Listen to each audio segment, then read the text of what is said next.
Thanks. If we can all have a seat, we'll get ready to start it.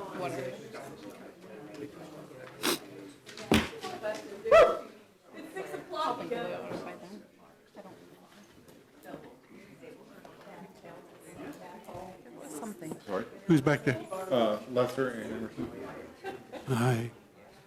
The two kids. I was the third student.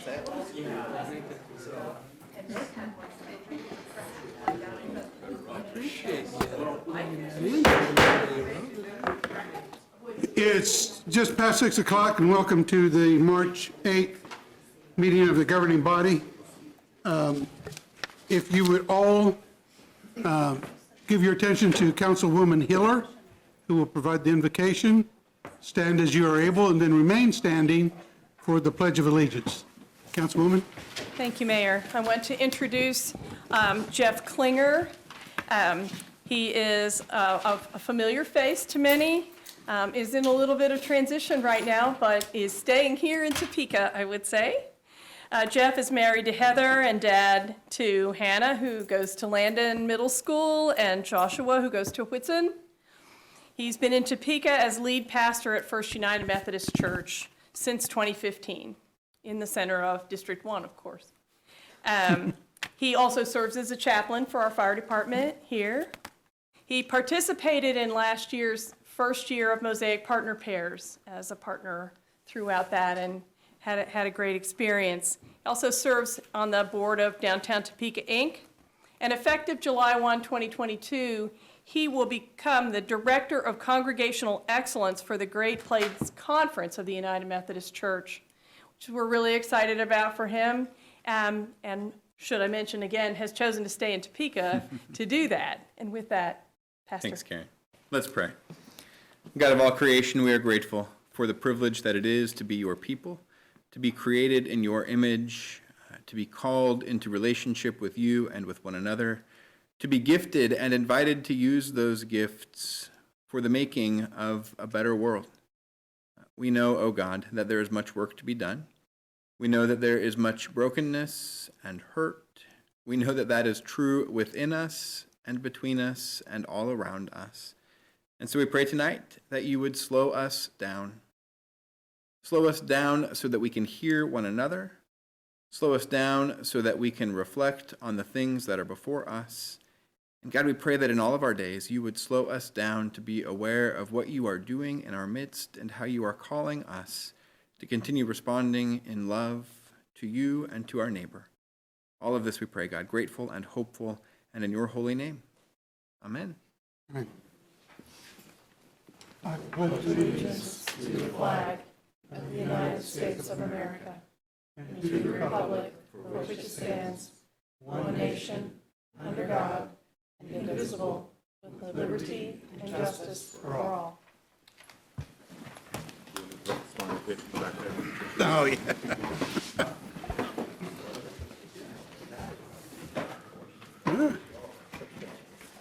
Okay. Madam Clerk, would you call the roll, please? Mayor Padilla, Here. Council Members Hiller, Here. Valdivia Aquila, Here. Ortiz, Here. Emerson, Here. Kell, Here. Nager, Here. Dobler, Here. Duncan, Here. and Lesser. Here. We have 10 present. Thank you. We have a proclamation for this evening. I'm not going to come forward here, but I'm going to stand to do it from my location. If I can have your attention, please. This is a proclamation by the mayor. Whereas women of every race, class, and ethnic background. Sorry.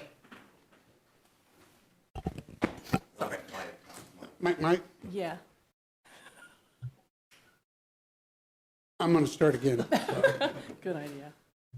Whereas American women of every race, class, and ethnic background have made historic contributions to the growth and strength of our nation in countless recorded and unrecorded ways, and whereas American women have played and continue to play critical economic, cultural, and social role in every sphere of life of the nation by constituting a significant portion of the labor force, working inside and outside of the home, and whereas American women have played a unique role throughout the history of the nation by providing a majority of the volunteer labor force of the nation, and whereas American women were particularly important in the establishment of early charitable, philanthropic, and cultural institutions in our nation, and whereas American women of every race, class, and ethnic background served as early leaders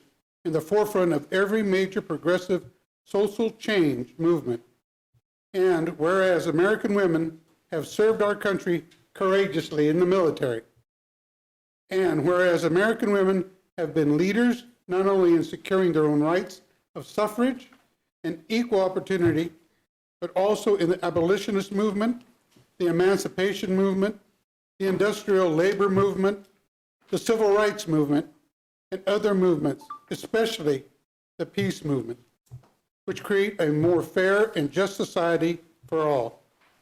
Whereas despite these contributions, the role of American women in history has been consistently overlooked and undervalued in the literature, teaching, and study of American history. Now, therefore, I, Michael A. Padilla, Mayor of the City of Topeka, Kansas, do proclaim the month of March 2022 as Women's History Month.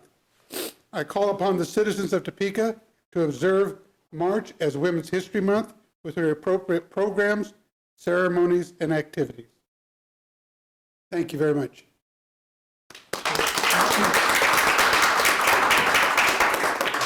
So people will know that although there wasn't any individual to receive this proclamation, we will frame it, and it will stay in the mayor's office for all our visitors to see in recognition of the month throughout the year for everything that women contribute to our society. So thank you very much. Madam Clerk, if we would move to item number 3 on the agenda. So we have a presentation for the 2021 Topeka Human Relations Commission Annual Report, and we have Commissioner Nicholas Smith on via Zoom to provide the presentation. Okay. Mr. Smith, we see you online. Welcome. Good evening. Good evening, Mr. Mayor, and thank you for allowing me to speak, and thank you to the city council members for allowing the Topeka Human Relations Commission to speak with all of you this evening. In 2021, the Topeka Human Relations Commission really struggled with navigating our new reality of this ongoing global pandemic. But instead of letting this year pass us by and letting the pandemic get to us, we focused more on our internal matters and revitalizing our commission. We made recommendations to this governing body to institute revisions to our enabling ordinance. This was successfully passed by this body and gave the commission a more significant direction in ascertaining its place in the community as a resource. Soon after, we turned to work on our own commission's bylaws. Specifically, our goal was to create more applicable bylaws that had greater longevity, and we also instituted new internal policies to ensure consistent communication with key staff members inside City Hall. Reviewing the independent police auditor's report is an example of some of the new work that we could accomplish because of the ordinance and bylaw changes made in 2021. We have worked closely with the independent police auditor to frame the monthly reports that we receive with more accessible language and more accessible information. But we are also a resource to the community, as always. We added crucial information to the Topeka Human Relations Commission website to inform the community about the essential nationwide changes that occurred in Bostock v. Clayton County, which impacted discrimination on the basis of sex. We supported the activism and courage of the Seaman High School students and encouraged the USD 345 school board to take action that would respect the diversity within our Topeka community. And then following the lead after many other Kansas communities, we discussed the importance of protecting LGBTQ+ youth by drafting a proposal to ban harmful LGBTQ+ youth conversion therapy within Topeka. Now, although we have not been able to complete this proposal for you, and we have not made a formal recommendation on this, we are continuing to work toward this effort. The commission was represented, as always, within the community at various events, including the Juneteenth Friends and Family Celebration and Topeka United activities. All in all, I think we can all agree that 2021 was another weird year, and we're still learning to live with the coronavirus and its impacts. But nevertheless, the Topeka Human Relations Commission represented what is best in our community by becoming a champion of equity, justice, and diversity as our streets. Thank you very much, council members, I'm sorry. Thank you, Mr. Smith. I do recognize Lorraine Williams as a member of the commission. Are there any other commissioners in the audience this evening? Okay. Well, Mr. Smith, thank you for your report, and I thank you, Commissioner Williams. If you want to stand, I'll give you applause for your work.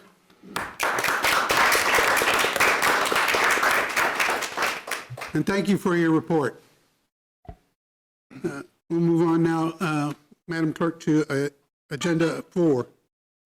The consent agenda. Item A, we have ordinance introduced by interim city manager William E. Cochran, allowing and approving city expenditures for the period of January 1 through 28, 2022, and enumerating city expenditures therein. B is approval of a public works contract for professional engineering services between the city of Topeka and SBB Engineering to aid the city with survey and engineering services for street and maintenance improvements in the East Topeka North neighborhood.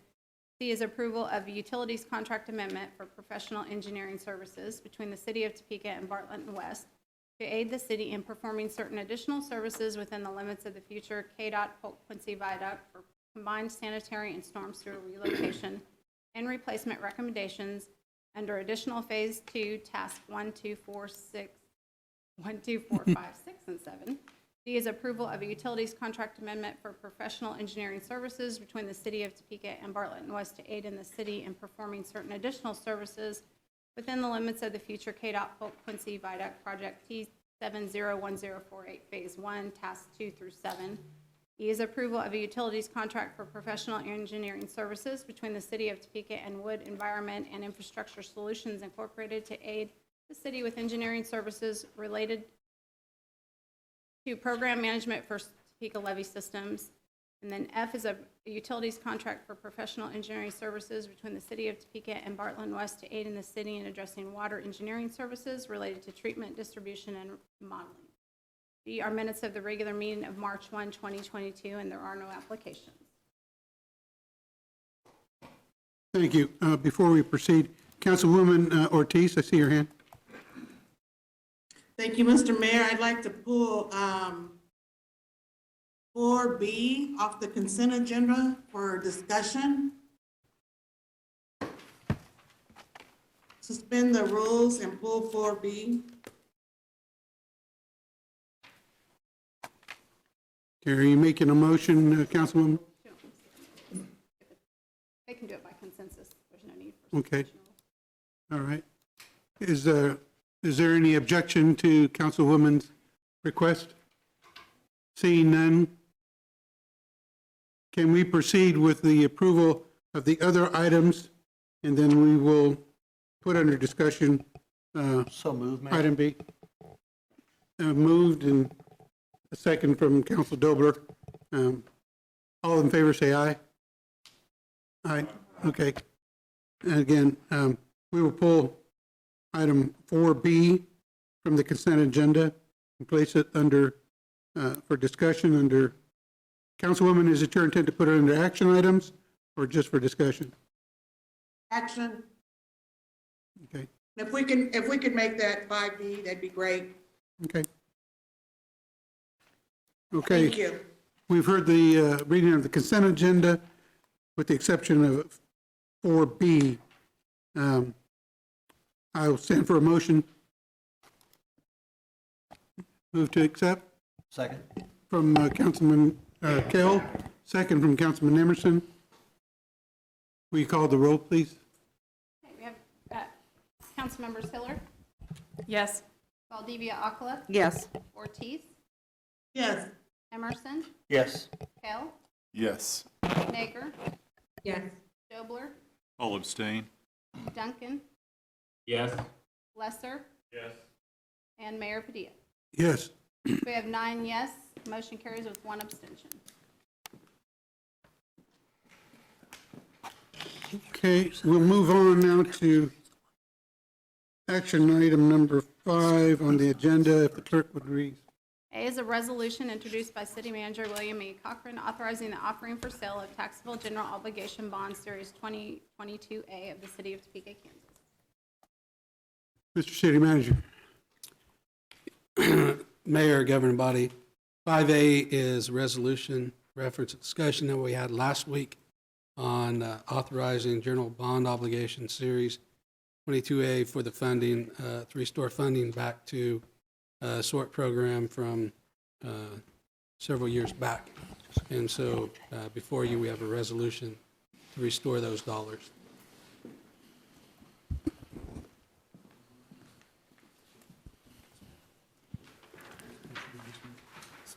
I have a question. So, correction here, the one that you got last night is the correct version of the resolution. The one that's online is one that is not the amended version. Okay, is that correct copy in our packets for everyone? It should be. Okay. Another question I have, does this relate at all to what is now going to be 5B for discussion? No, this is purely reference to funds that Just want to make sure. were discussed last week. Okay. We've heard the item and from the city manager, the chair would entertain a motion. Councilwoman Ortiz? Thank you, Mr. Mayor.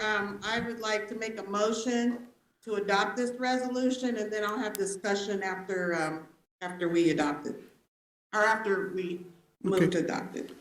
Motion to adopt, and do I see it? Second from Councilwoman Valdivia Alcala. If the clerk would read the roll, please.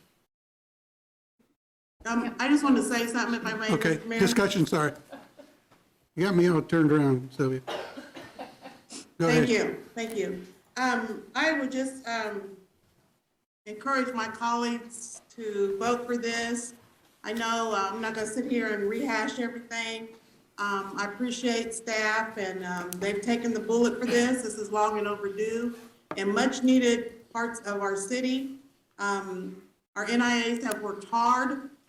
They work hard to get this SORT money and to get the SORT funding on their projects. So this is just very important. I won't speak for Councilwoman Christina Valdivia Acala, but this is just very important to the people, and I think this will help just to improve just a little bit of, that we're trying to do the right thing, just to show them that we're trying to do the right thing. So I would ask that you would approve this. Thank you. Councilman Kell and Councilwoman Valdivia Alcala.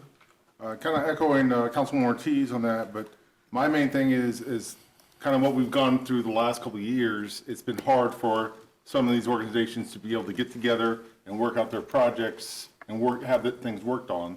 So I believe this is a good step on rectifying, basically, I think, a little bit of miscommunication and also the pandemic we dealt with. So I definitely want to make sure we're definitely trying to take the step in the right direction to help these neighborhoods out, especially like Highcrest, who has been a very up-and-coming neighborhood. Councilwoman Valdivia Alcala and then Councilwoman Ortiz. Thank you, Mayor. I just concur with Councilwoman Ortiz, and I'm ready and hope everyone will be supportive of the vote. Thank you. Councilwoman Ortiz. Thank you, Mr. Mayor. I just want to say to my colleague, to Brett, this has nothing to do with the pandemic. This was done in 2013 and 2014. Years ago, this was approved. And so that's what we're cleaning up, the monies that we haven't spent, that we were told that there was no money. Thank you, Mr. Mayor. Councilman Emerson and then Councilman Kell. Thank you, Mayor. I do support this resolution. Just had two maybe procedural questions, maybe technical questions. The first would be the only thing that changed from what's on the online agenda and now is just we took out street repair / replace in each of these, correct? Is that correct, Mr. Wade? That's correct. It refers to previously approved projects.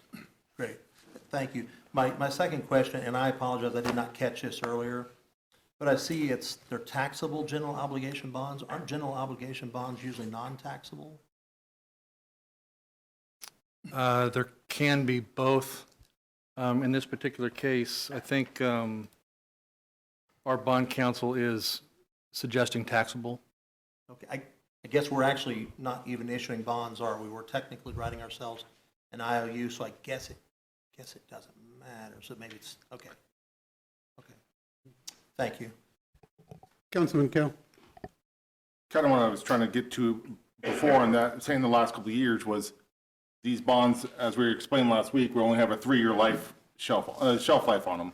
So with having these bonds, out there, and then like the last 2 years, not really being able to get to use them is what I was trying to get at. Not that the length of this whole process has been going on, but more of recently and the life of the bonds as it was explained to us last week.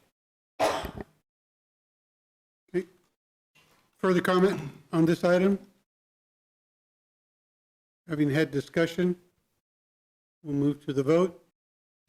Council members Valdivia Aqua, Yes. Ortiz, Oh, yes.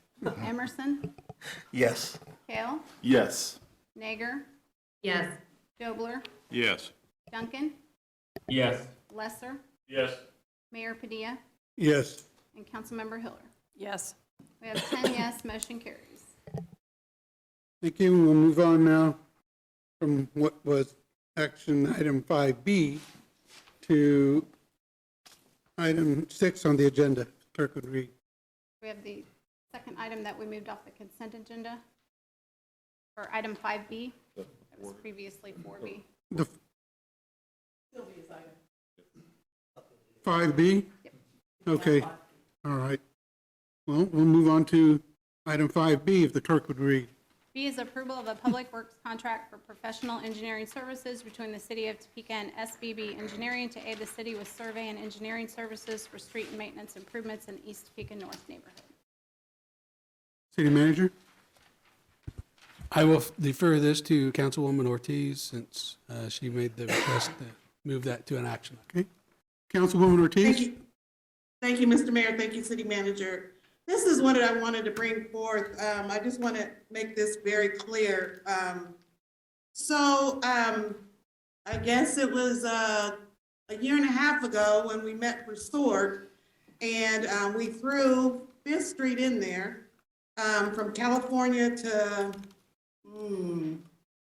it's not Swaggart, it's past Swaggart. Anyway, I just want clarification on what this process right here, what we're doing, what we're voting on, because I was told that this would be done in December. December came and gone. And I do want my residents to know that the reason why this is taking so long, it's my understanding that this street was just kind of like a thorough street, and now we have to redesign the whole street. I still don't understand why this wasn't done sooner, but I just want clarification on that, if staff could explain that, because residents were told even before December that this would be done. So if we could have somebody do that, that would be great. City Manager? To be honest with you, I did not have an answer for you on this. To my knowledge on this one would be the one that we had that we pulled the engineering contract and reposted that. And so that would be, now that the contract's been awarded, that it's now moving forward. Why would we pull the engineer contract when we had an engineer to do it? Can you tell me that? That's a interesting question. That was, Boss, We actually, by code, are required to conduct interviews. And at the time the was originally awarded, those interviews had not been yet conducted, so we put a pause on it and then conducted interviews. Councilwoman, we have Mr. Braxton at the podium. You have Well, I'm something? glad to see Mr. Braxton. Thank you. Just to follow up on the finance director said, legal and finance have opined that we have to do interviews for consultants. We can no longer just do an evaluation of the RFP based on the proposal and make an award based on that. We need to actually do that initial evaluation of the proposals. Then we need to go one step further because of the language, existing language in the code that requires interviews and to interview firms. This particular firm was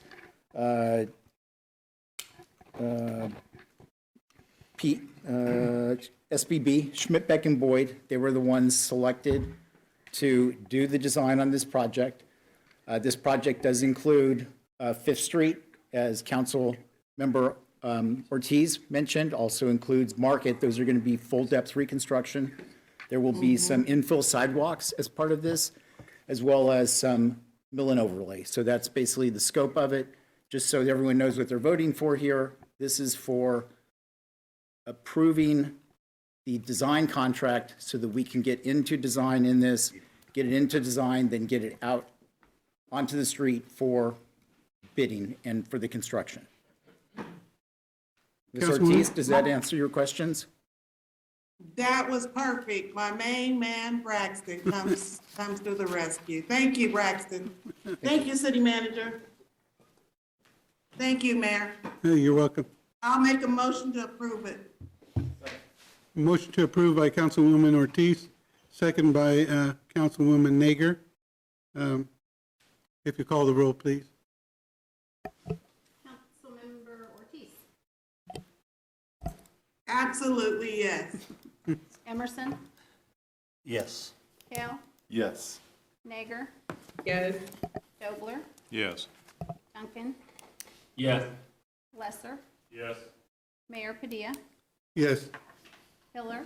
Yes. And Valdivia Aqua. Yes. We have 10 yes, motion carries. Motion being carried. We'll move on now to agenda item number 6, if the clerk would read. 6 is discussion regarding the process for the recruitment of a city manager. Mr. City Manager. So last week, you were provided information on 4 firms that replied to the RFP. There was discussion on that.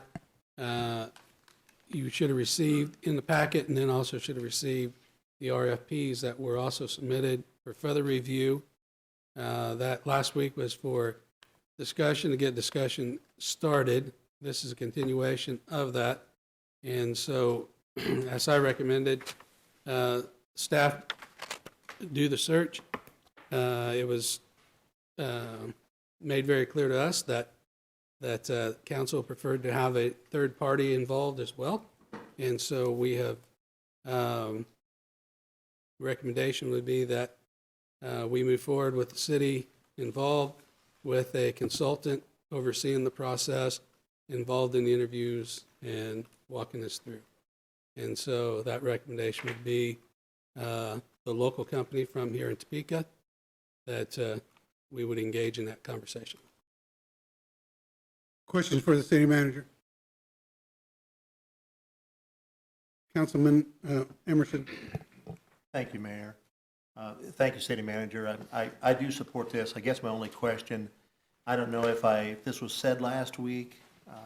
Somebody indicated that they initially they've quoted a flat fee, and I understand they would be willing, especially if they're going to be working with staff, it might be less than that. Is that? Yeah, if that's a recommendation, we would engage them in conversation as to what potentially that rearrangement or rebid would be in the aspect of cost. But that was part of their RFP, that they are open for negotiation. So hopes are as we'd engage them in conversation come to a better arrangement. Okay, so I guess if we vote to adopt this, we could maybe do it with the proviso that upon you guys being able to execute a kind of mutually satisfactory contract? Yes, that'd be my recommendation. I didn't put that in there, but yeah, it would be that we would come back to you with that proposal and what that arrangement would be.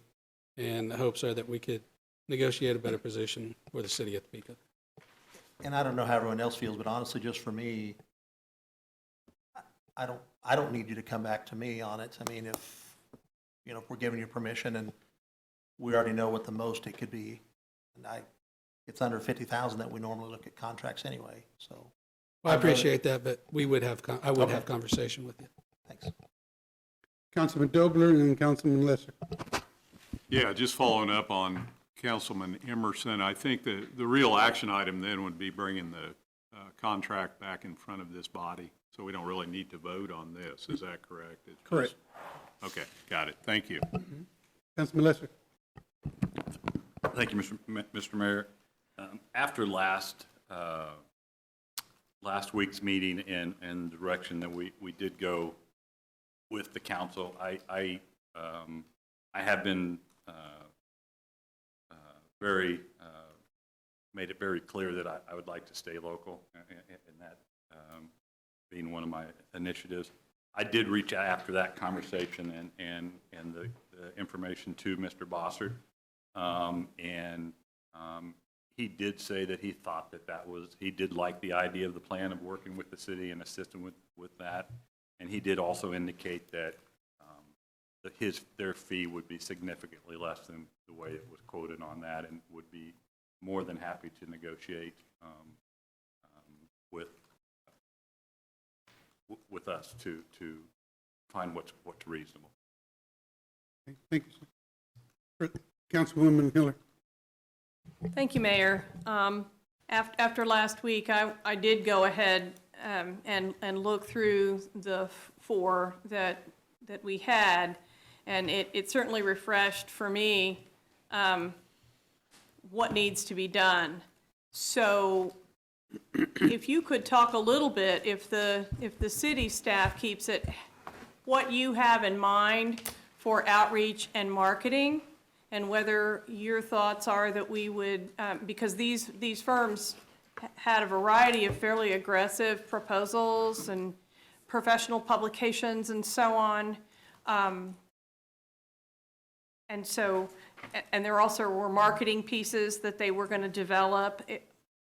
Could you describe whether you thought we would do all of those things and just have some advice or some shared? I think, Councilwoman, that would be what we'd be having discussions with the company or firm that we do go with. We would work with them in conjunction on advertising, posting, the different sites that we would look for city managers, applicants as well. But it would be something that we would work through in negotiations. At this point, I would defer it to Director Russell, who could share much more in detail what those processes would look like. Thank you. Good evening, governing body. So part of the marketing would be working with a recruitment firm, but making sure that all the materials have the Topeka brand.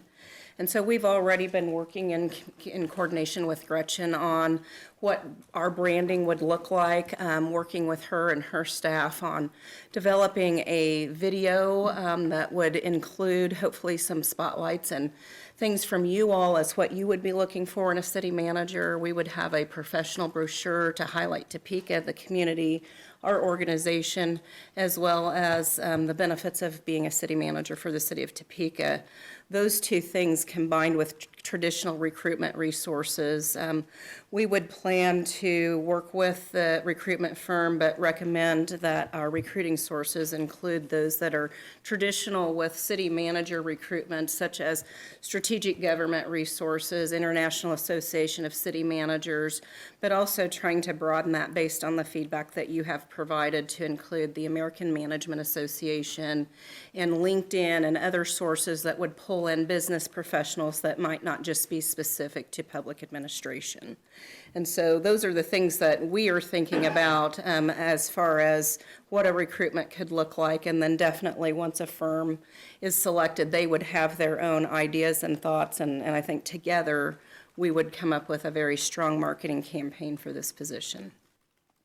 Thank you. I just know that we've talked about various kinds of affirmative recruiting before for other positions and departments, and I wasn't quite sure what the norm was or what you were expecting, rather than just posting it on our website and hoping people would find it, if you will. No, we typically try to do our recruitment focused on the sources that are specific to the type of position, especially for our department director and upper level management positions. This being the highest level position in the city, we would definitely have a much more larger splash, a bigger budget committed to the recruitment effort. Thank you. Thank you. Councilman Lesser. Thank you, Mr. Mayor. The other piece of this that I've had multiple conversations with as early as this morning is, as we take this forward, you know, one piece that I would want to come into play in the screening process, whether it's the interview process, evaluation of the candidate process, is I would like to have some local executives, professionals that have been involved in high-level executive searches on the private sector, whether that is, quite frankly, I had this morning with Cody. Cody Foster said he would love to do that and be involved in that. Other people that come to mind would be Rob Carnegie at Stormont Vale, would be SBG, you know, people who have been involved in high-level private local hiring. I would like to at least have us have a few, you know, 2 or 3 of those type of individuals involved in the screening process as well. I don't know if this is the right time to bring that up, but that is a point that I would like to have involved at some point in the process. Whether it's, I don't know how you're going to do it. There's going to be a committee that evaluates like we did that, but that would be one initiative I would like to bring forward as part of it. Thank you. Councilwoman Mayer. Thank you, Mr. Mayor. I think what Councilman Lesser brought up, bringing leaders within the community forward to help us kind of navigate where we want to go with the city manager selection would be a great idea. I think it's also important to keep in mind that we want to bring people who haven't been in the conversation in the past also into the conversation, and also look at the leaders of tomorrow. So while the individuals listed by Mr. Lesser, great, nothing against them. I just want to make sure that we're also being very forward thinking and not representing the same people again and again and again. Thank you, Mr. Mayor. Thank you. Councilman Dobler. If we're going to put together some sort of committee that provides a screening process, part of the screening process or whatever, I wonder if there would be an option where each council person could perhaps appoint one person to that committee. That gives everybody a shot at providing somebody, and perhaps answers Councilwoman Hager's question. So I'd just throw that out for discussion. Thank you. Councilwoman Hiller. Thank you. One other thought. I really appreciate the ideas about some local CEOs and looking more broadly. We've also had a lot of citizens, to your point, that wanted to be represented at the table. And if we're going to bring in just CEOs, we might want to consider broadening out that panel even more intentionally than just each one of us picking someone.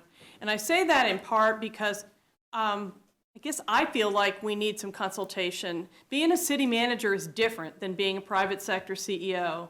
The level of community engagement, the political levels, how we run the departments and how those services are run, it is different. And so I appreciate the idea of going local, but I also think there should be some element of making sure that aside from just us, I mean, I think of Councilwoman Valdivia-Alcala and I right now, feet in the trenches working on how to do the change of culture movement That is different than doing an assembly line initiative or just a marketing plan. All the layers of working together with the community are different in city management than other positions. So I hope we would have some expert advice along those lines as well if we're going to take it on our own, particularly if we're going to use the consultation of a firm that has never done that also. Thank you. Thank you. Further comment? I'd like to kind of follow up on both suggestions that have been mentioned. There is some attraction to the idea that every council person could appoint somebody or allow someone to sit in that review process. I think that gives us a geographical diversity.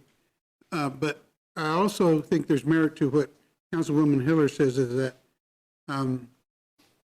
that diversity of occupation, background, and history, I think, is also important, because I do think that thinking about the interactions that are mentioned and those that I know and we all know that a city manager engages in conducting the business of the city, he has to interact, or she has to interact with a variety of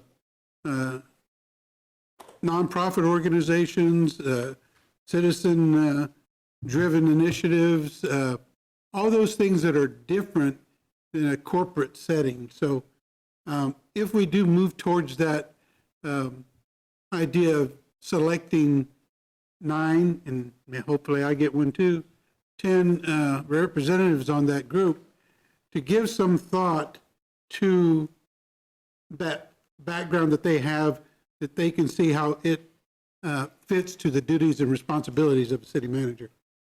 Because I do think that that is a good consideration. I'm glad that was brought up. I like the idea of each of us having some opportunity to have a person of our selection to have some input, because I think it carries even further the idea that we're doing this locally to really find somebody who is familiar with the city of Topeka, has been working in the city of Topeka, and has a vision for the city of Topeka. And I think that's really key for me, is not just continuing the work, but seeing how far that work's going to take us in the next 5, 10 years and down the road. So I think those are all some real good thoughts and a good discussion. I would think that the city manager is on the right track to put all of this discussion in front of the selected company, and then bring it back so that we know that he's heard our concerns and considerations and been able to take them to the table for negotiation. Councilman Kell. I know you just mentioned about a vote for yourself. I was going to actually bring up the idea of if you would sit on the board, also possibly, depending on your schedule, I'm not sure of that, but I think that would be a good thing with your background and your time in Topeka and things like that. That would be a, you talked about vision, we have a vision as a council, and so I think that maybe a good idea there is, having you sit on there as the mayor, so that way you can kind of look at things from that angle. Thank you. Councilman Hiller. One last thing, just for comparison, depending on how the thought process goes and whether it looks like things are falling into place or it looks like an overwhelming task to put together this package we just talked through. On the summary sheet that we were given last week, assuming it didn't change, I just wanted to point out in reading through that the Ralph Anderson Associates company, they reversed the cost bids, and so it was actually a $32,750 bid, and the last one in the row was a $39,000. But they had a gentleman who has Topeka and Kansas ties, who was to be the lead on that project, and that company did recently do placements in Lawrence and Overland Park, so they are not unfamiliar with Kansas. The government HR group, the lead in that company has a degree from KU and has Kansas links, and they have done business in this area as well. I wasn't quite as sure on the last one. The gentleman there has been in aviation, but not city management. So they do have a person locally, but that person doesn't appear to have much experience in this yet. So just for what that's worth in the comparison of what we have. Thank you. Councilman Lesser. Yeah. I would probably, my initiative was that we would have 2 or 3 high-level executives from the private sector that could participate in that. There's very few times that me and Mr. Dobler have disagreed while I don't dislike his idea.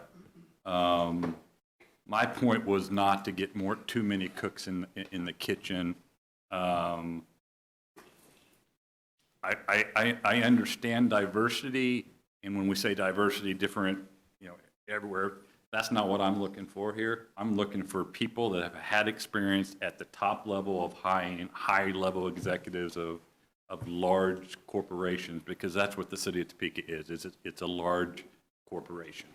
I don't mean that as any disrespect to anybody, but from a diversity standpoint, I want people who have done this before on the private sector, and I would probably abandon my suggestion of having that if it was something where we all 9. I think we all could agree to 2 or 3 people that we wanted to have on it. Absolutely would be, I think that definitely makes sense. But throwing 9 more people in there,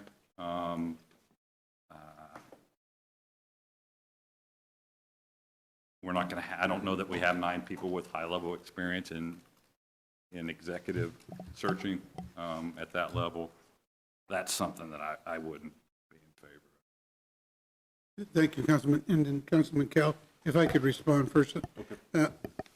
Mr. Lesser, when I speak to the diversity, I'm not speaking ethnicity or anything like that. All I'm thinking about is a geographic representation.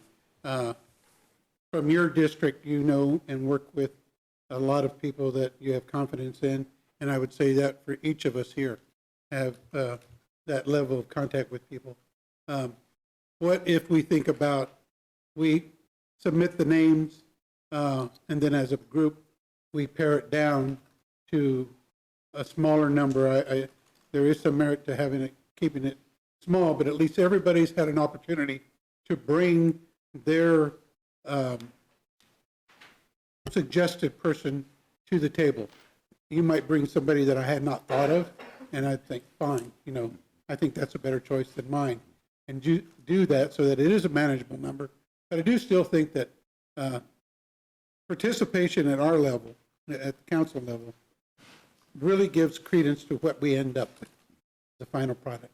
That we've all worked through the process, not just giving it to the city manager and staff and the consulting company, but we've all had a hand in it. So down the road, we're much more pleased and hopeful in the selection that is made and feel comfortable with it at that end.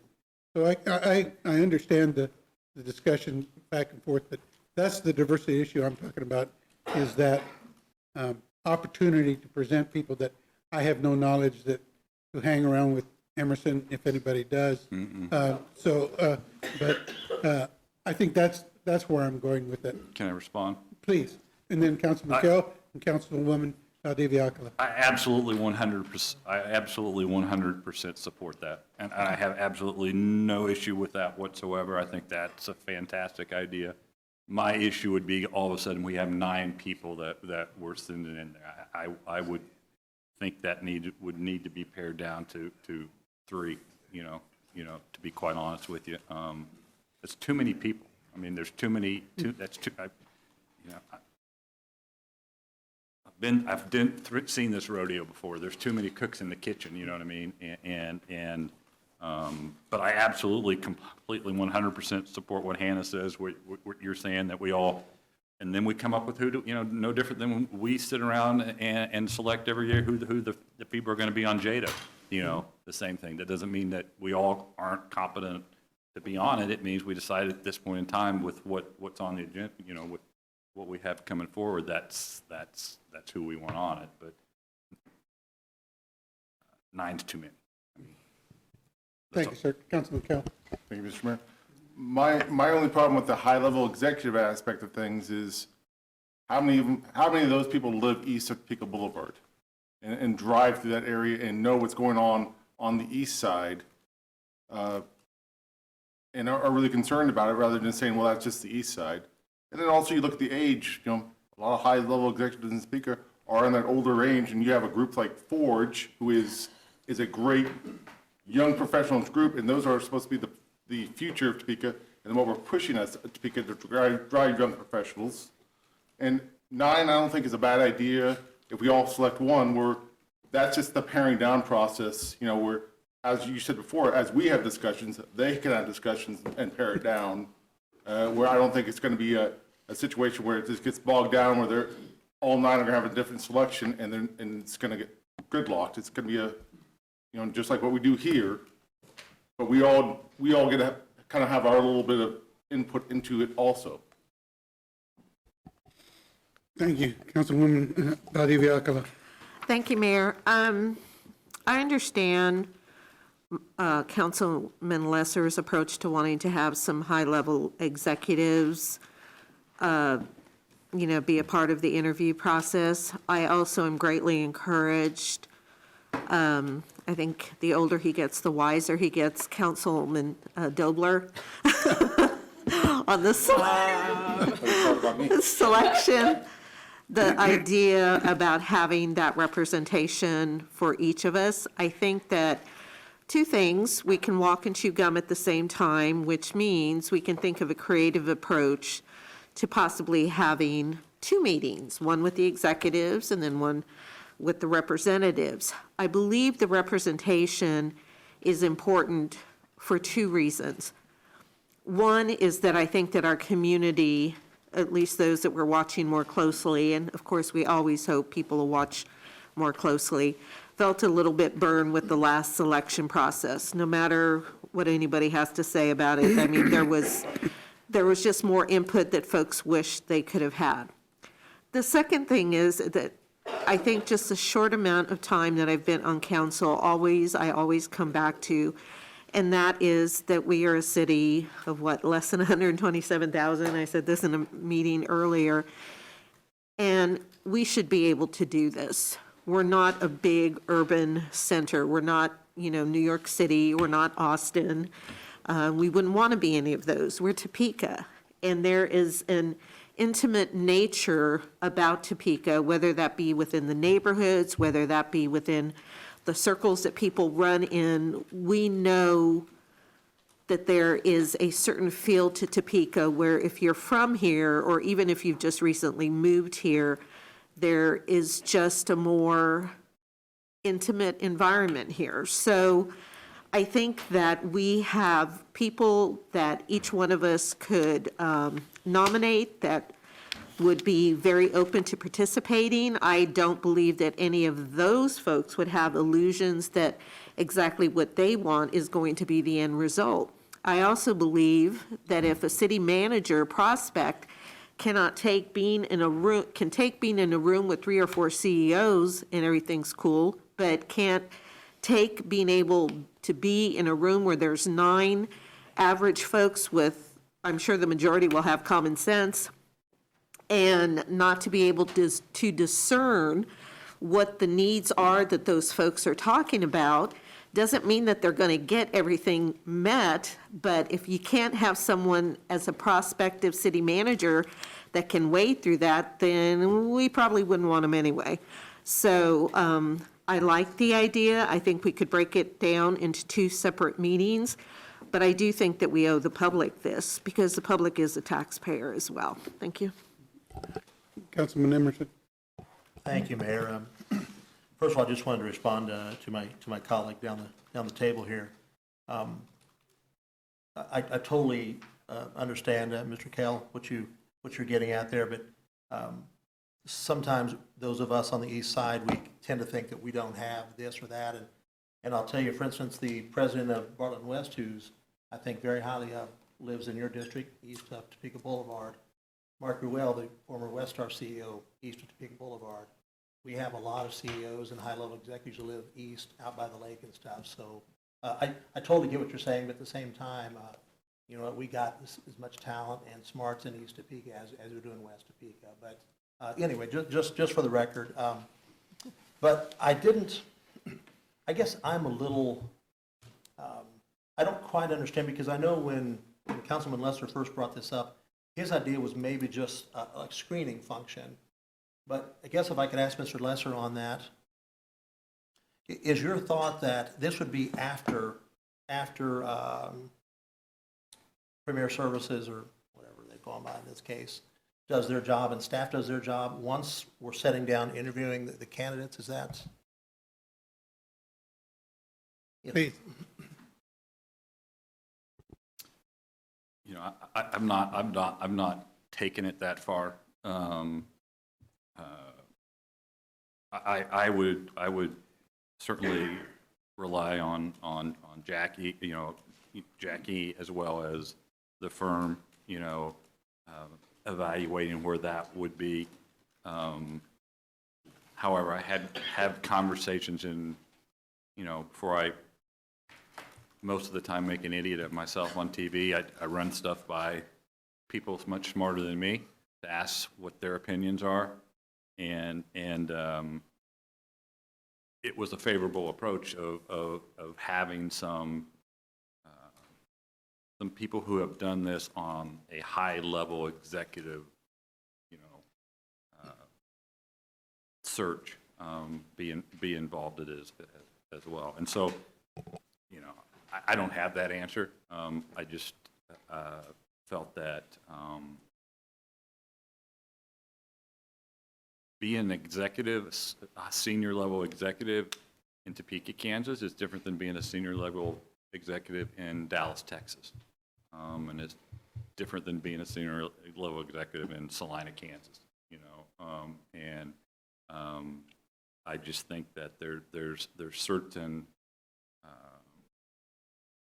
attributes that these individuals have that they've also had to navigate. Number one, that every CEO has to navigate, whether they're at SVG, whether they're advisors at Excel, whether they're at Bartlett, wherever.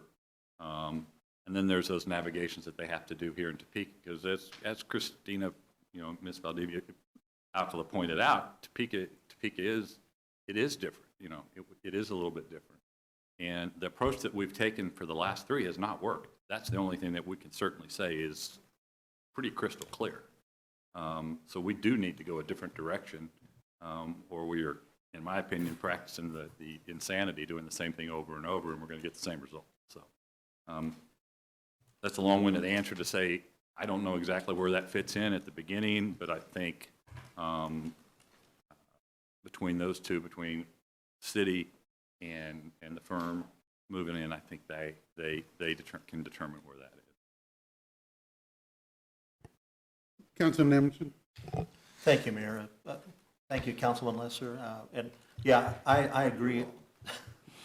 I believe when we did our police chief search, which I think ended up in a great selection, but I think we kind of had the 2 tracks, kind of like Councilwoman Valdivia Alcala was talking about. We had like a professional panel, and then we had like a citizen panel, and I think that came up with a great conclusion. So I would totally support that. But what I wouldn't support is having these people interface too early in the process and get in the way of the people that we're hiring to do this work. So that's my only reservation. But thank you, Mayor. Councilman Dover. Yeah, I would second that thought. I mean, we could get 50 applicants, and at some point, we've got to screen that down to something manageable, I assume 3 or so. And that would be staff and our search firm that would get us to the point that we do whatever we end up doing. So appreciate that. Thank you. Councilwoman Hiller, and then City Manager. Thank you. This conversation is reminding me of something I saw in one of the respondents' suggestions, as well as conversations I've had earlier, particularly with people that were strongly feeling like they did not get the chance to have the input that they would have liked in the police chief hiring process. The one thing that I saw in at least one of these offerings was an offering to do a public input session. Now, this would have been with that out-of-town consultant, but so that any citizen who wanted to have some input on what they felt like we were looking for would have a chance in a one public session to just have some input about what they thought we should do. And that might be something to consider. Because we have, by picking one per district, we've done that recently in the budget hearings. Those went really well, but we had a combination of people who'd not really been involved with the city much at all, and then people who were passionate and were around a lot. But we have a pretty big cadre of people that have some pretty strong thoughts that they just want to make sure get shared. And so a public session might do that. The other thing I had, because I disagree with you respectfully in that I do think that there should be a diverse, a racially, culturally diverse opportunity for input on this process.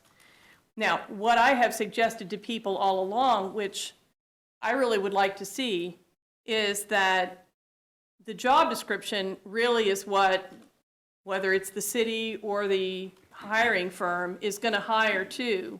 And I know that Ms. Russell updated it somewhat and sent it out to us, I guess, just this afternoon to look at. But I would really like to see that job description put out, perhaps both to the CEOs, but also to the public and the advocacy groups that have wanted something, that wanted some input. Because the place to get that input is in the job description, because then the hiring is going to be done to that job description. So one of the kinds of things that's come up lately in terms of broadening hiring opportunities, and it came up in a recent discussion about this, was instead of requiring certain degrees or certain levels of experience in very narrow sectors, to broaden that language out to say management of whatever the size of company would be and at least 10 years of progressive experience, but not narrowing the descriptions in job descriptions as they have traditionally been done before. So for instance, not saying just city management, but instead management, let's say. And I think I've really encouraged people to watch for the time when we were ready to actually get this on the road and to have input, have a look at that job description and give their input at that time. So I hope we could do that. Before I move on to Mr. Kell, don't misunderstand me, Councilwoman. When I spoke about the diversity, I didn't want it to be assumed that anytime someone talks about diversity, that it goes to race and ethnicity. Diversity covers a lot of areas, and so that was the comment that I was making. I just don't want to lose the other in the course. Thank you. Councilman Kell. Thank you, Mr. Mayor. My only problem with like the public comment like that, compared to all 9 of us picking someone, is just like you did your research on the firms, now candidates can do research on the public comment and gear all their answers to that specifically. And now we're getting someone that's kind of almost, work the system to now give the best answers to like look and say, hey, this is perfect. And that may not be their mindset. And then also some of these firms, when you deal with people like that, they have a mindset of what they want to do as a company because that's their reputation on the line. And so they may not listen to any public comment. And then, I believe that, our constituents can look out for us and things like that. I mean, I already have 3 or 4 people in mind, and my people are more service organization oriented than professional oriented for our 9 selection if we do that. So, but it's just, my only fear with public comment is giving the candidates an edge if they do their research like that. Deputy Mayor Duncan. Thank you, Mayor. I do believe this has been a constructive conversation, and I'm happy to keep having it. So my point of saying what I'm about to say is not to cut anyone off or suggest otherwise. Let me preface it with that. But I do feel like we're doing a little cart before the horse here, because I think that part of the process is we decide who we want to, how we're going to create this process, and I think at least the majority of us are comfortable with staff leading part of this and then hiring the local company to be consultants whatever you'd like to call them, to participate in that process. And then my understanding, based on talks with staff, RFPs, how these processes should go, is then we will all sit down together with that group that we've brought in and who's in charge of this and have this conversation here. What is our process? What do we want this process to look like? And having that outside voice, also consultants saying, these are our recommendations for how you should go about this. So I just see, I think some of this is stuff that we are still going to craft as we move through this. But step one is we got to figure out who's leading this parade, and kind of get that decision made. Thank you, Mayor. Thank you. City Manager? Mayor and governing body, I would offer this up. Tonight, what we are looking for is direction. Do we want to reach out to one of these 4 firms? Do we want to start conversation with them? And then we put a process together. We bring that process back to the governing body to review and accept. I don't think anybody ever said we're not going to do public comments. I don't think nobody ever said we're not going to have a public forum. I don't think anybody said we're not going to have interview panels. This is purely, we need direction on where to move. Once we have that, then we'll put a process together, and then we can bring that back to the governing body, and they can say, yes, we like that process or not, and if we need to tweak it. I understand that there is some people that want to get this done, but I would caution us to say, we can get it done, we can move, but let's be methodical, let's do it right, and let's get the right candidate. So what we're looking for tonight is that just sense of direction. We are to reach out to one of these 4 firms, start negotiations as to what the process would look like. Councilman Lesser? So advise me how I proceed then, Amanda. Do I make a motion to instruct the? This is non-action. I wasn't talking to you. I was talking to Amanda. And I think I just said I don't know what the correct process is to go. Did I not? I thought I did. I don't know what the correct process, again, I'll know, as Ms. Hiller pointed out, it's not an action item. My question was how I proceed with moving to instruct Mr. Cochran to negotiate with the local firm to proceed. As Councilwoman Hiller pointed out, this is a non-action item, so under the newly adopted governing body rules at the beginning of the year, you could make a motion to waive the rules and proceed to action, and you could simply make a motion to direct the city manager to enter negotiations and bring back the governing body a contract for approval. Thank you. I'll make a motion then to waive the rules. Correct. We have a motion to suspend the rules, a second by Councilman Kell. Discussion before we waive the rules? Okay. Will you call the roll, please? Okay, council members Emerson, Yes. Kale, Yes. Nager, Yes. Dobler, Yes. Duncan, Yes. Lesser, Yes. Mayor Padilla, Yes. council members Hiller, Yes.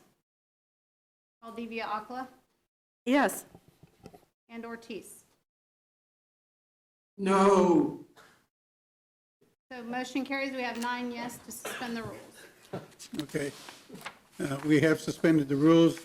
Now, the chair will entertain a motion from Councilman Lesser.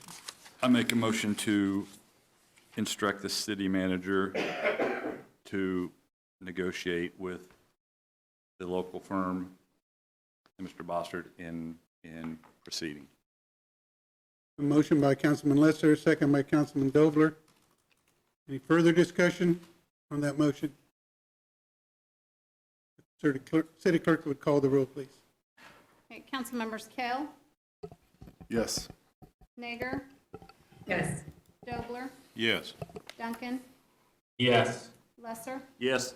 Mayor Padilla, Yes. council members Hiller, Yes. Valdivia Akla, Yes. Ortiz, Yes. and Emerson. Yes. We have 10 yes, motion carries. Thank you.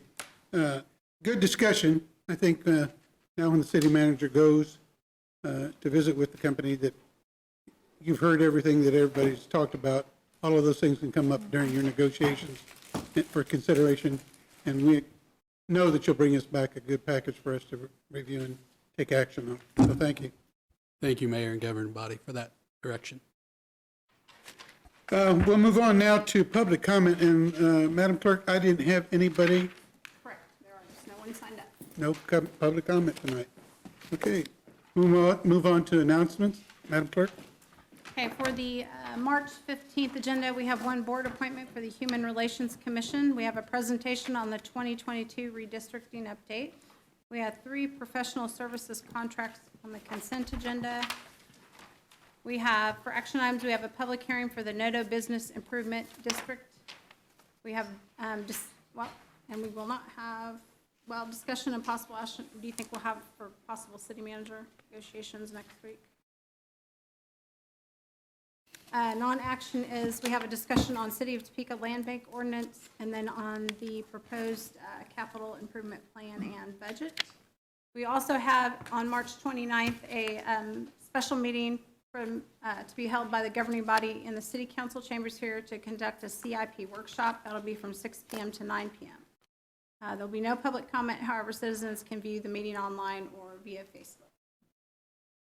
Thank you, Mr. City Manager.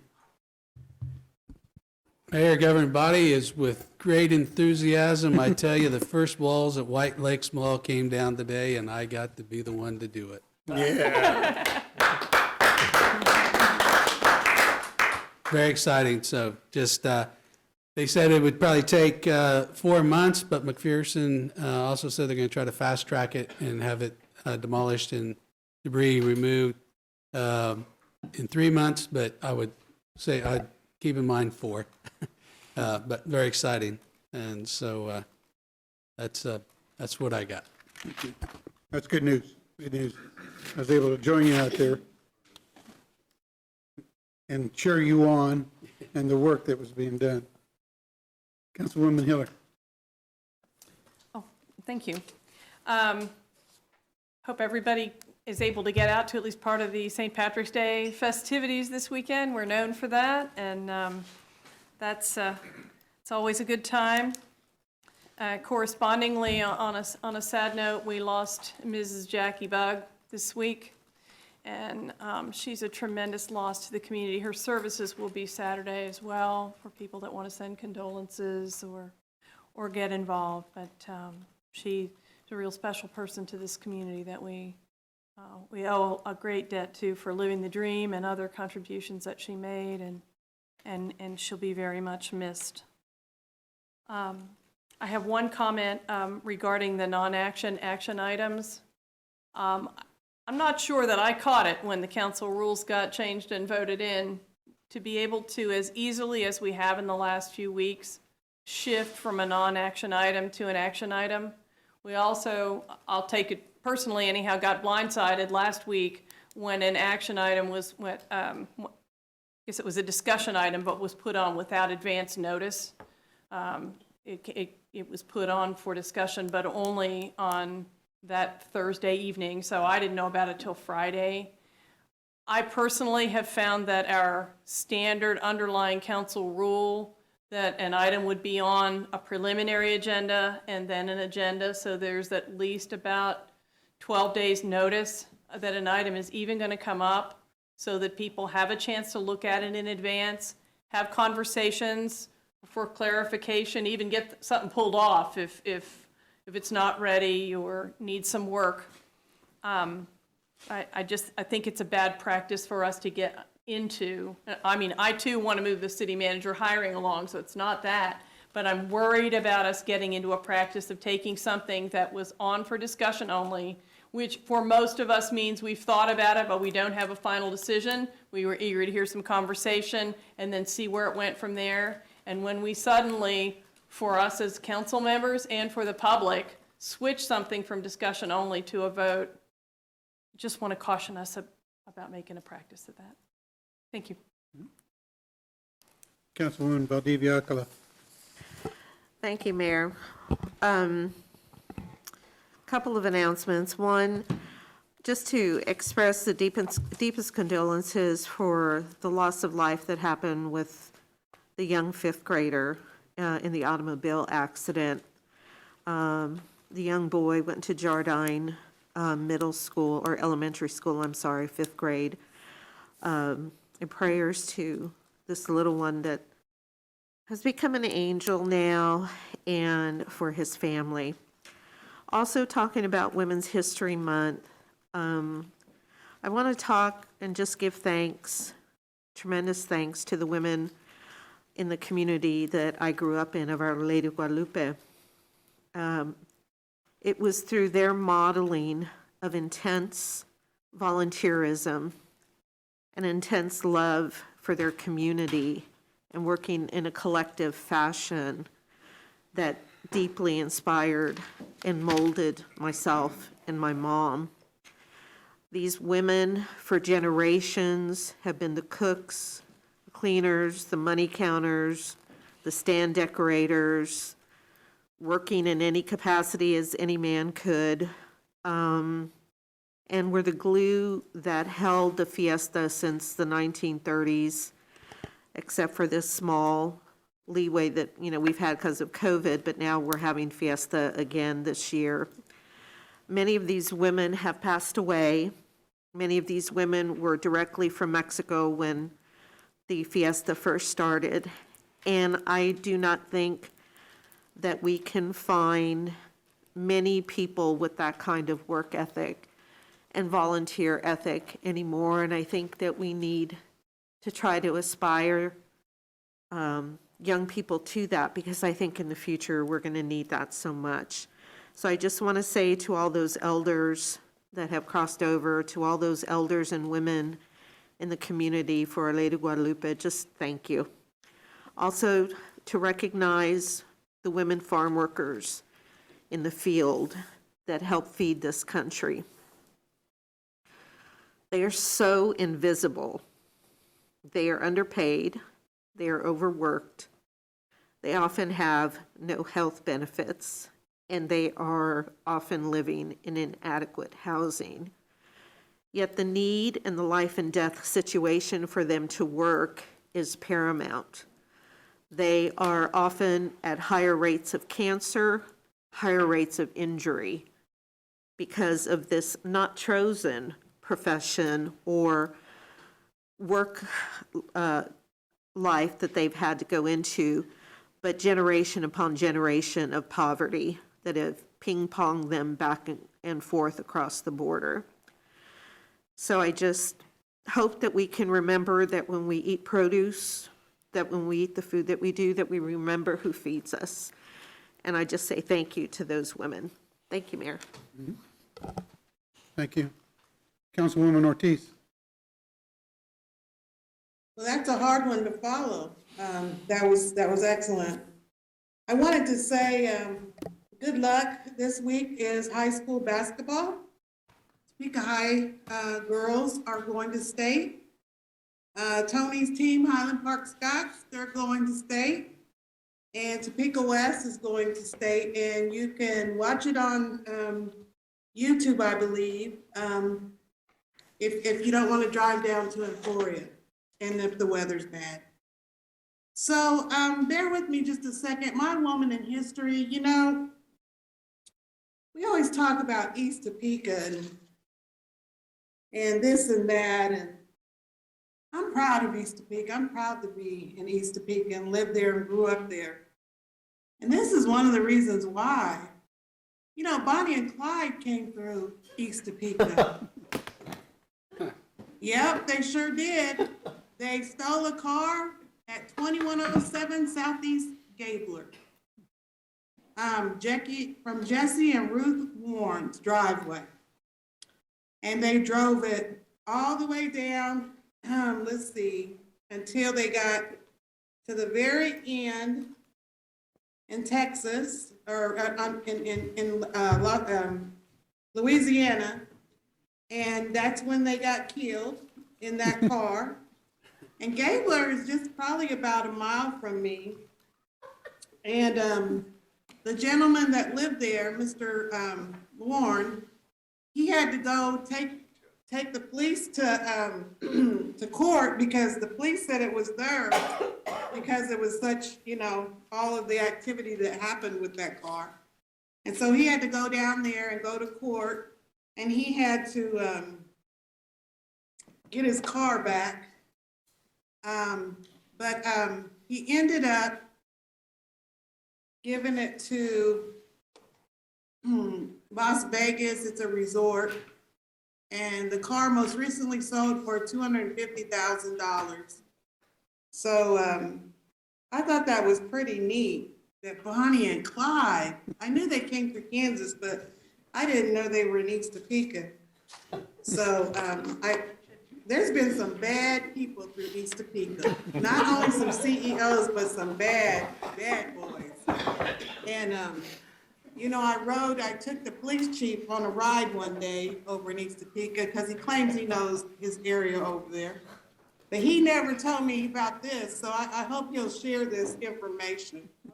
Thank you, Mr. Mayor, and don't forget, that was my woman's history. It was Bonnie Parker.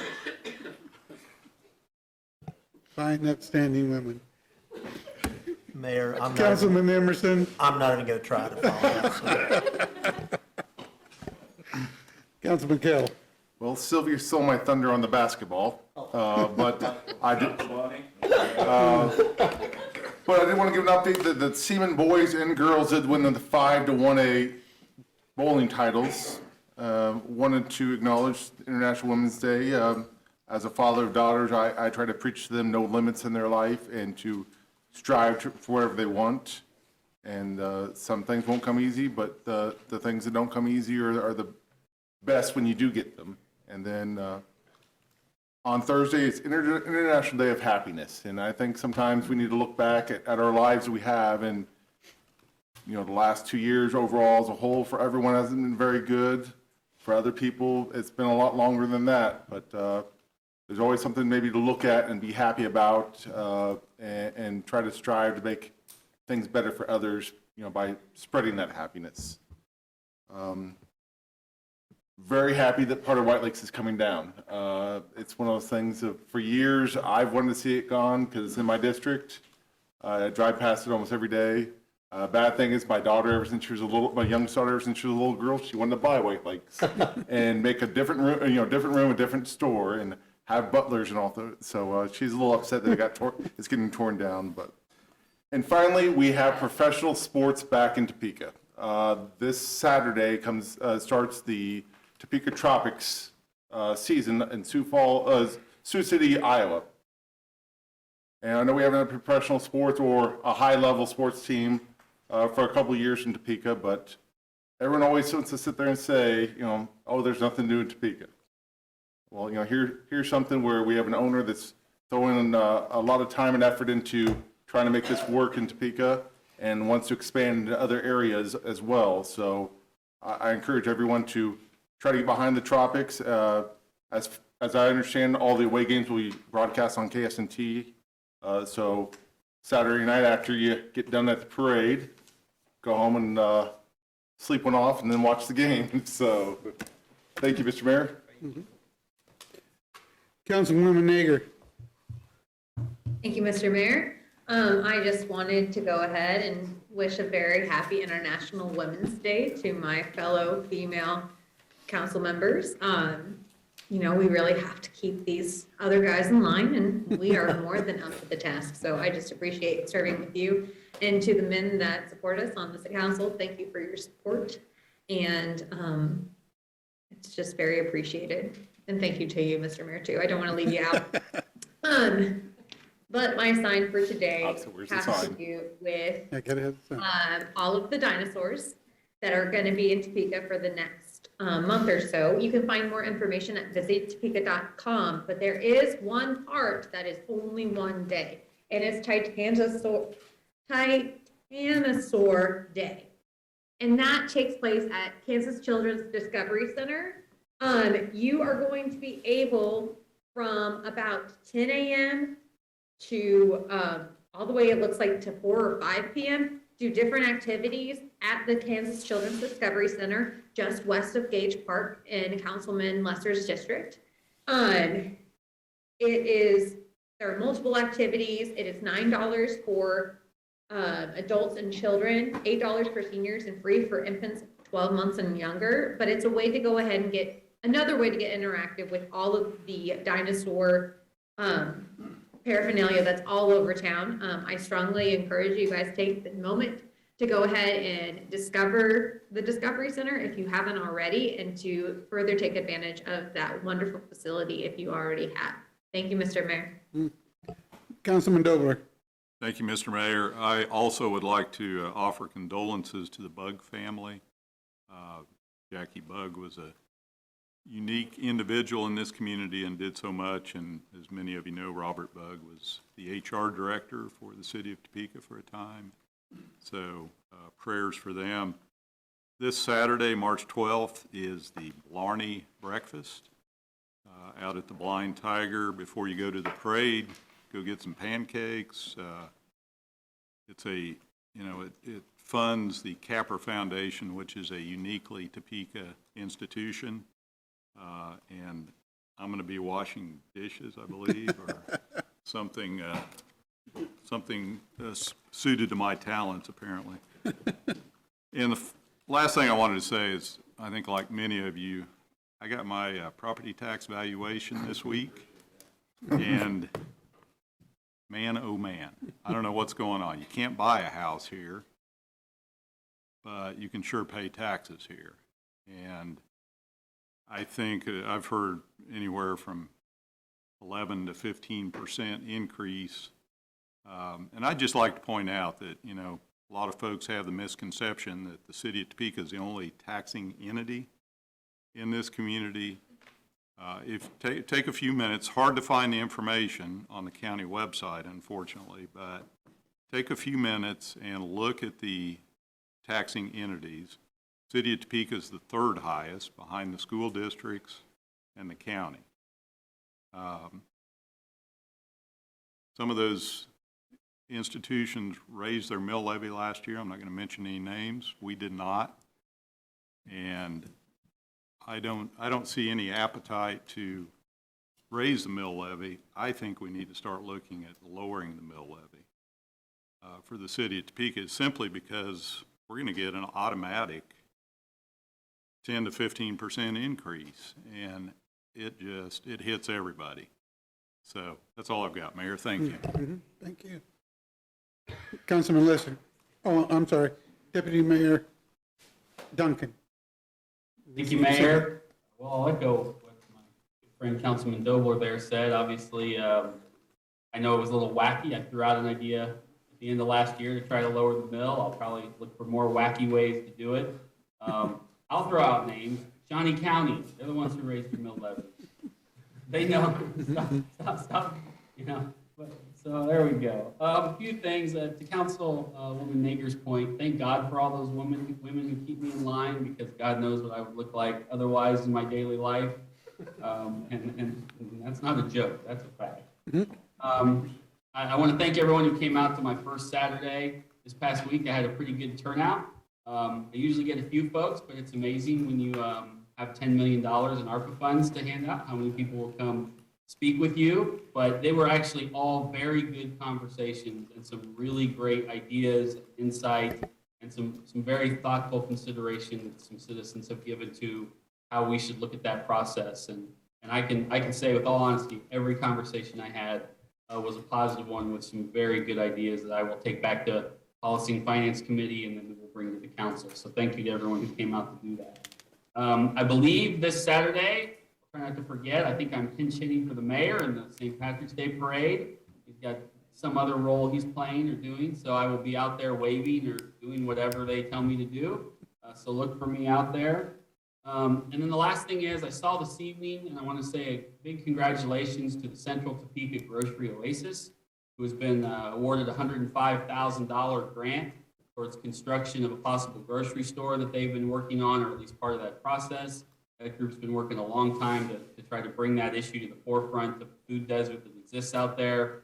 This is a big step for their efforts to show how much hard work they've put into it. So I just want to congratulate them on that initial victory here. Thank you, Mayor. Councilman Lesser. Thank you, Mr. Mayor. I will, in addition to what Councilman Dobler said, Gretchen did a wonderful job. Apparently, you don't read well this week, and put out a.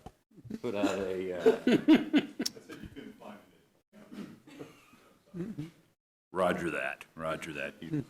That's what you're going with. 10-4. You did a wonderful job with that handout and you've been doing a wonderful job, but that handout was, or that publication was very helpful. I think it spells it out very clearly. So nice work on that.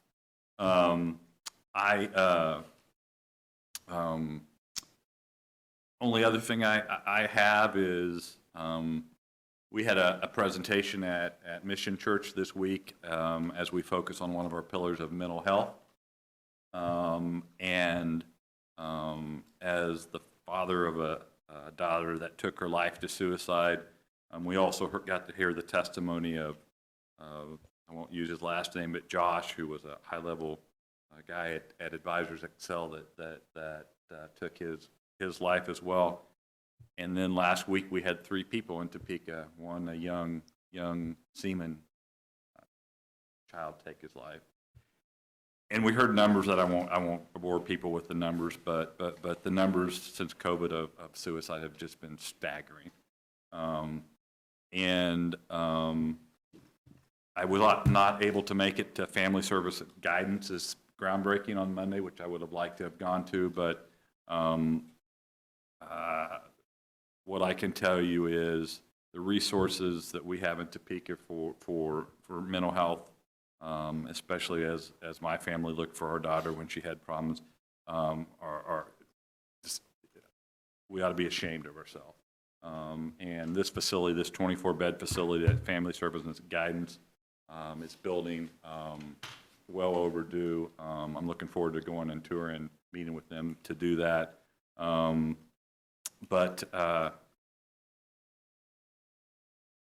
You know, as we look forward to our ARPA discussions, and we talk about homelessness, you know, 80% of homelessness is tied to mental health issues as well.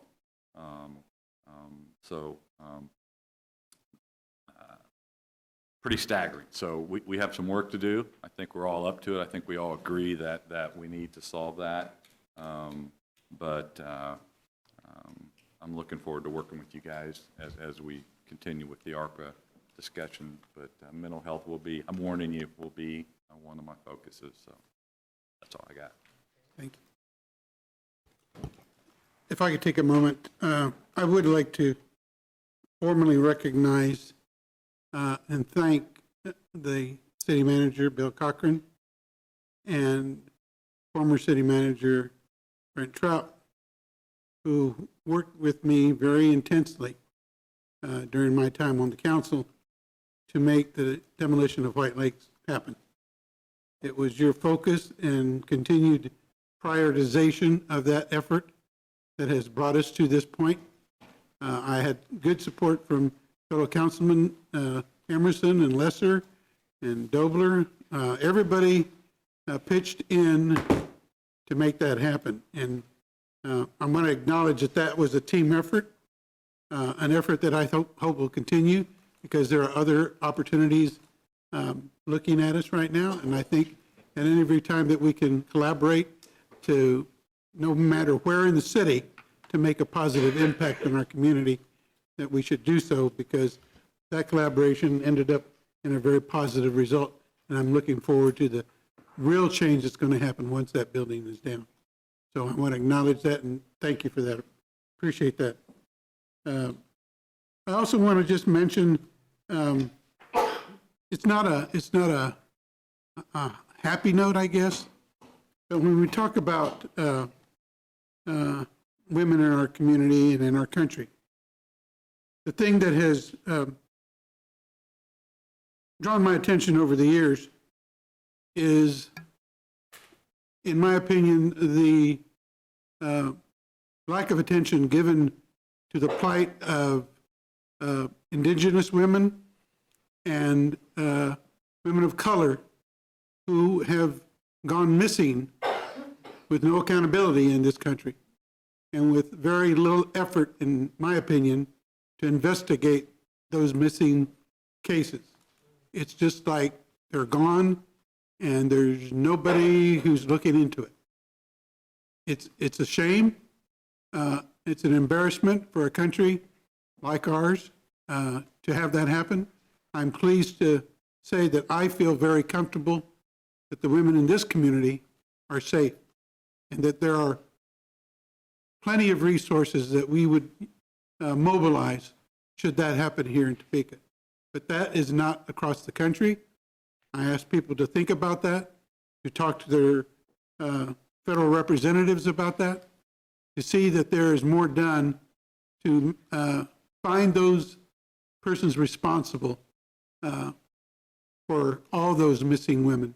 I think I can't even, it's in the hundreds that have gone missing without any even investigation sometimes. Just, they're not there with no explanation or investigation.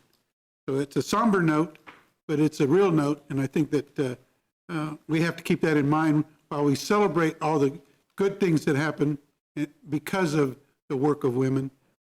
We can't take them for granted and just not give them the same attention we might give to a missing male or somebody with some status in a community. Just because you don't have status in a community doesn't mean that you don't deserve that same kind of attention. So I want to make that a part of our understanding of the significance of women's contribution in our community. So I appreciate that. It is all done here in Topeka to keep us safe. Thank you, Chief Wheelis, and the rest of the community who work in collaboration with everyone to provide the protections that are necessary for us. I'd like to then move on to a scheduled executive session that we have for this evening, if the city attorney would read. The motion would be to recess into executive session not to exceed 30 minutes to discuss matters related to an individual employee pursuant to KSA 75-4319B1. The open meeting will resume in the city council chambers. The following staff may be needed to assist the governing body in its deliberations: interim city manager Cochran and any other staff he deems necessary. Okay, the chair would entertain a motion. So moved, Mayor. Second. A motion from Councilman Emerson and a second from Councilman Dobler. All those in favor say aye. Aye. Any opposed? Okay, we will, where's Ortiz? Usually, yeah. There you go. There's the opposition.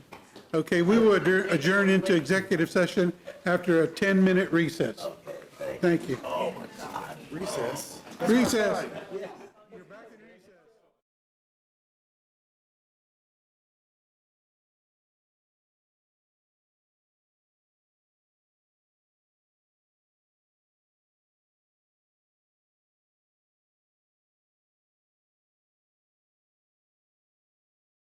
Are we good?